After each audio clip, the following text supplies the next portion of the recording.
केंद्र शासनाने जुने सर्व कामगार कायदे पुनर्रचित करून 4 नवीन कामगार संहिता अंमलात आणल्या आहेत।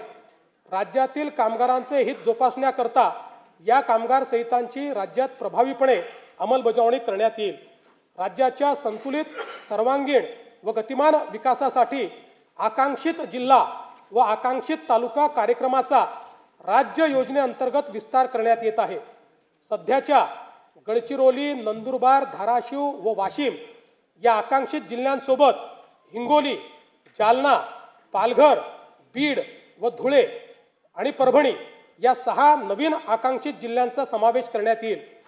या 10 जिल्ह्यातील 77 तालुके तसेच उर्वरित जिल्ह्यातील 100 आकांक्षित तालुक्यांचा गतिमान विकास करण्यात येणार आहे। सिंधुदुर्ग व रत्नागिरी या दोन जिल्ह्यांच्या सर्वांकष विकासासाठी सिंधुरत्न समृद्धी योजना सन 2024-25 पर्यंत 3 वर्षासाठी राबविण्यात आली होती। पुढील 3 वर्षाकरता सिंधुरत्न समृद्धी योजना 2.0 प्रस्तावित करण्यात येत आहे। कोकण विभागातील साकव बांधणी व दुरुस्तीसाठी विशेष कार्यक्रम हाती घेण्यात येईल।